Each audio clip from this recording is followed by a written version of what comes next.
What's up mga idol? Siyempre, titignan natin kung ano ihanda ni Bakit na ulam natin. Ito. Honey? Anong ulam natin? Ayan mga idol, oh. Tignan mo naman. Oh. Napakasarap yan. Biningwit ko lang sa ilog dyan mga idol. Libre.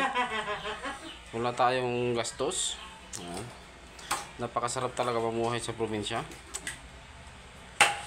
Di ba Bakit? Oh, hindi mo magagawa sa Maynila to kasi sa Maynila is kunting galaw mo lang. Ayan. Kunting galaw mo lang sa Maynila mga idol. Talagang lalabas talaga ang pera sa bulsa mo. Dito mga idol, kunting ikot mo lang, kunting buraot mo lang yan. Ayan. At lalo pagka ang asawa mo ay maganda, siyempre. Bonus na yan. Tapos magaling magluto. Siyempre tignan mo naman yung mga katawan ng mga alaga niya, di ba? Ito yung niya, pamamaraan niya magsigang. Siyempre ilalim niya yung ano to Bakit? Alis dyan. Kamatis, yan. Sanglaw ko dito. Isasanglaw niya raw. Siyempre tubong Ilocano kasi to, tubong Ilocos, Lawag. Tubong 55 bira. 55C, bira. Yan. Likod ng stadium. Tapos dito ipos. Ito.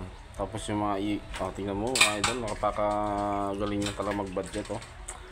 4 na araw namin ulamin na yan.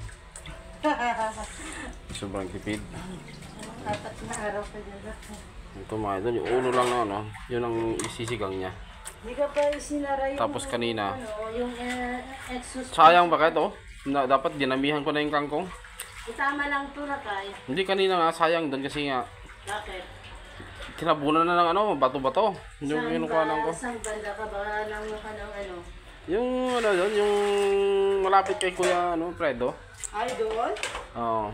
Maraming kangkong doon. Oo, yung iba tong kangkong na to mga idol. Hindi yung kangkong na nabibili sa palengke. Ito mga idol, yung native. Saan na ba? Napakasarap tong native na to na kangkong kasi itong native na kangkong to medyo matigas. Patis. Hindi siya tawag Patayin doon. mo yung ilaw tsaka exhaust fan sa Oo nga pala, no? Sorry mga idol, Yan, patayin na natin. Hindi siya tawag doon, yung anong tawag doon? Hindi ko na alam mga idol. Tingnan natin mga idol kung paano pamamaraan niya. Yan. Ganito yung lawag. Iba kasi rito. Sa amin naman, sa akin iba kasi kinalakihan ko. Laking Maynila kasi ako mga idol. Kaya ang pamamaraan ko pag nagsigang ako, hindi ko na yan pinapaksiw, hindi ko na sinasanglaw tawag sa Ilocano. Sanglaw mo dapat para lagyan mo ng patis para mawala yung lansa. Ganun pala yun. Hindi marami na. Pero iba-iba kasi yung sinigang sa Tagalog. Sa Tagalog kasi mga idol, tayong mga Tagalog kasi. Tagalog kasi yung ko. Tubong Tagalog ako. Yan. Bali, nagpapakulo kami ng tubig. Nagyan ng kamatis, sibuyas, luya. Pagkatapos noon, pag kumulo na, saka namin lalagay yung yung isda. Pero dito sa Kailocanuhan mga idol, iba naman ang sa kanila. May mga Ilocano din na iba yung style nila ng pagluluto. Ganun ang pagkaano nila. Buburan po ng magic sarap. Sa mga Ilocanuhan, mga idol, iba naman. Pinapaksiyon nila muna, nalalagyan ng patis. Ano yung patis mga idol? Yung katas na yung bagoong. Yung patis kasi pampatanggal ng lansa. Matatanggal na yung lansa. Kahit daw sa karne, sabi ni Mrs. Yan. Ganun pala yun, Miss. Yan ang pamamaraan niya mga idol. Siyempre, dahil naumpisahan niya na yung sinigang, hihintay lang tayo sa labas. At tawagin niya tayo kumain. Yan mga idol. Shout out sa mga idol ko. Pakisupport sa aking YouTube channel. Moises Kabawatan Balangkita Vlog. Yan. Siyempre, dito tayo sa aking ano.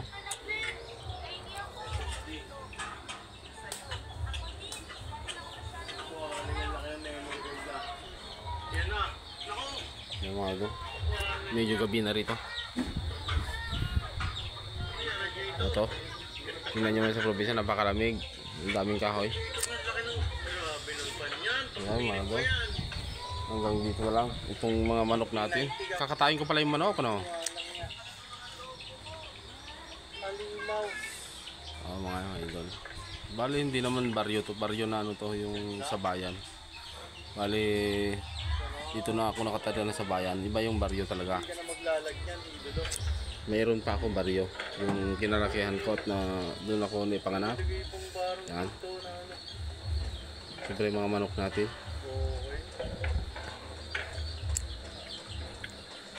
Okay, may dalawang